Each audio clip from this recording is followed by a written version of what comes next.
বরিশালের আবহাওয়া পরিস্থিতি নিয়ে জানাতে যুক্ত হচ্ছেন সহকর্মী মুর্তজা জুয়েল। বরিশালে কি এখনো বৃষ্টিপাত অব্যাহত রয়েছে কিনা জানাবেন।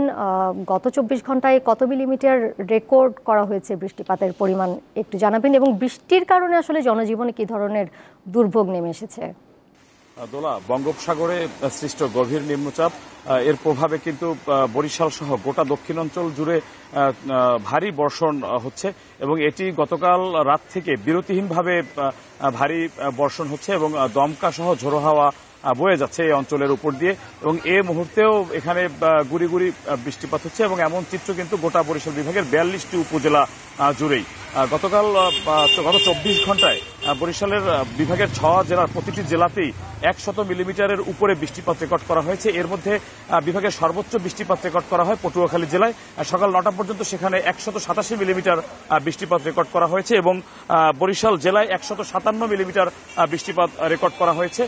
এবং এই নিম্নচাপের প্রভাবে এবং বৃষ্টির পানির প্রভাবে শহরে কিন্তু জলাবদ্ধতা তৈরি হয়েছে। আপনি দেখতে পাচ্ছেন, আমরা অবস্থান করছি বরিশাল নগরীর বটতলা এলাকায়।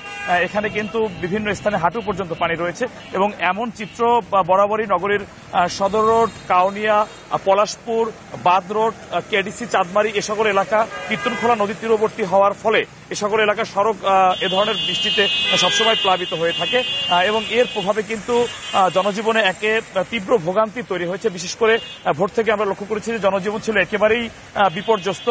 নগরীর যে নিয়মিত যে দৈনন্দিন কার্যক্রম সেটি কিন্তু ব্যাপকভাবে ছন্দপতন হয়েছে। বিশেষ করে নগরীর চকবাজার, সদর রোড এলাকা কিন্তু ছিল একেবারেই জনমানব শূন্য। কিছুক্ষণ পূর্বে বৃষ্টির তীব্রতা কিছুটা কমে আসায় আমরা দেখতে পাচ্ছি যে শহরে যান চলাচল আরম্ভ হয়েছে, তবে তাও কিন্তু হাঁটু পরিমাণ পানির মধ্যে নাগরিকরা চলাচল করছেন। এর বাইরে বরিশাল নদীবন্দরে এখন পর্যন্ত ১ নম্বর নৌ হুঁশিয়ারি সংকেত দেখিয়ে যেতে বলা হয়েছে। বন্দরের উপপরিচালক আব্দুর রাজ্জাক আমাকে কিছুক্ষণ পূর্বে জানিয়েছেন বৃষ্টিপাত এবং ভারী বর্ষণ হলেও যেহেতু সতর্ক সংকেত ১ নম্বরে নামিয়ে ফেলা হয়েছে, সেক্ষেত্রে সকাল ৮টা থেকে তারা অভ্যন্তরীণ রুটের নৌযান চলাচল আরম্ভ করছেন। তবে সেখানে আমরা গিয়েছি, যাত্রী সংখ্যা ছিল একেবারেই কম। দোলা, এই ছিল আসলে বৃষ্টিপাতের প্রভাবে বরিশালের চিত্র। বরিশাল থেকে যুক্ত ছিলেন সহকর্মী মুর্তজা জুয়েল।